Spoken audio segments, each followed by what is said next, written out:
ry malala an'Andriamanitra sady vantso ny masina ho aminareo ane ny fahasoavana sy ny fiadanana avy amin'ny ankehitriny sy taloha ho avy.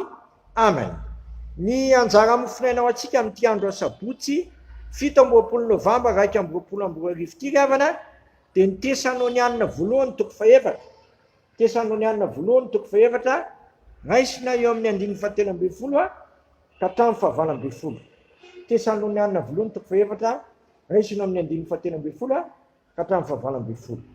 Amin'ny anaran'i Jesosy, Paoly apôstôly no teny fa tsy tianay tsy fantatrareo rahala ny amin'izay nodimandry mba tsy halelovana tahaka ny sasany zay tsy manana fanantenana, fa raha inotsika fa efa maty Jesosy sady efa nitsangana indray, dia toy izany koa ny tonan'Andriamanitra zay efa nodimandry tao amin'ny Jesosy hiaraka aminy. Fa zao no lazainay aminareo amin'ny tenin'ny tompo, isika zay velona ka mbola mitoetra mandra-piavin'ny tompo dia tsy mba iloza efa nodimandry tsy akory fa ny tenan'ny tompo no hidina avy any an-danitra amin'ny fintsonana sy ny feny akanjely anklopel'Andriamanitra, ka zay maty eo amin'ny Kristy no hitsangana aloha. Ary rehefa afaka zany dia isika zay velona ka mbola mitoetra no akarina hiaraka aminy mihina mirahona hitsena ny tompo ho any amin'ny habakabaka, dia ho any amin'ny tompo mandrakarivo isika koa dia mifampinoana ianareo amin'izany teny izany. Masilo manamasinanay amin'ny fahamarinana ny teninao ny fahamarinana. Eto amin'ity lahatsoratra masiny ity milaza ny anjaran'ny olona zay efa maty eo amin'ny tompo sy izay olona velona ao amin'ny tompo. Ny olona maty eo amin'ny tompo rehefa tonga Kristy amin'ny fiheviny eny amin'ny rano lanitra dia izao ny voalaza hoe zay maty eo amin'ny tompo mitsangana aloha. Zay miteto rehefa tonga eny amin'ny rano lanitra Kristy dia zay maty eo amin'ny tompo mitsangana aloha. Ary zay miteto amin'ny tompo ka tonga eny amin'ny rano lanitra Kristy dia tsy ho faty fa adony ndray mpimaso dia hovaina ny tenany ka ho any amin'ny tompo mandrakizay izy. Zay ny voalaza eto, ho any amin'ny tompo mandrakizay izy. Ary rehefa afaka zany isika zay velona ka mbola miteto amin'ny tompo dia karina ho any aminy eny amin'ny rahona hitsenan'ny tompo eny amin'ny habakabaka, dia ho any amin'ny tompo mandrakarivo isika. Koa ianao io, aiza ianao ao amin'ny tompo ve ianao sa tsy ao amin'ny tompo? Ka raha mbola tsy ao ianao makaneso amin'ny Kristy. Kristy raha teo efa niteny hoe zay manantona azy tsy moa lavo mihitsy.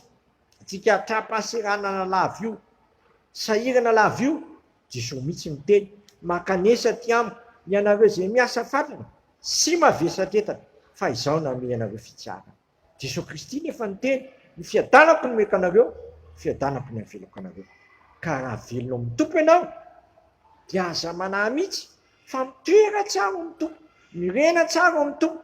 Fa raha io avy eny amin'ny rano lanitra ny tompo dia zay no avy. Rehefa afaka zany dia isika zay velona ka mitoetra amin'ny tompo dia karina ny aminy ho aina amin'ny rahona mitsena ny tompo dia ho any amin'ny tompo mandrakarivo isika. Fa zay maty amin'ny tompo kosa dia efa tonga ny tompo dia mitsangana zay maty eo amin'ny tompo. Zany ny fonona sy fanantenana apetraka Andriamanitra amintsika. Koa mety zasy ianao tsy ekeka foana, mety zasy ianao zay efa amin'ny tompo mitetra tsara ary tsy aloatrony satria ao ny ananantsika eky sy fahaherezana. Ary sika zay mbola misalasala manatona amin'ny tompo izy raha teo efa niteny hoe zay manantona azy tsy ho lavo mihitsy ary tsy avy antsony marina nge izy fa mpanota tahaka sy mpanota tahaka anao no antsony hiala amin'ny ratsy fanaony ary ampantrony ao amin'ny fanjakana be voninahitra, le fanjakana maharitra manakizay. Ko amin'ity androany ity ao amin'ny tompo ve ianao sa tsy ao amin'ny tompo? Raha tsy ao amin'ny tompo ianao dia manatona azy fa zay manatona azy tsy mbola lavo mihitsy. Ary zay efa ao aza mialo antsony fa mitoera tsara, miorena tsara, aza miova mahefa be manakariva asehonina amin'ny olona rehetra fa olona ao amin'ny tompo ianao amin'ny fahavononanao an'olo tena manakariva sy feno fahalokatena amin'ny fanarana ny tompo satria kana amin'izy moa tsika izy manana ny teny fiainana manakizay sady izy rahateo le diantsika amin'ny fitiavana tsy mety levy. Amen.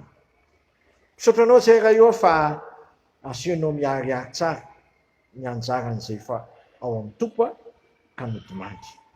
Asianao miariary aminay koa ny anjaran'izay mitoetra tsara ao amin'ny tompo ka raha tonga eny amin'irao lanitra ny tompo dia tsy hanatahotra satria zay maty ao amin'ny tompo aloha hitsangana ka zay mitoetra tsara ao amin'ny tompo dia karina ao amin'ny tompo ary ho any amin'ny tompo mandrakizay.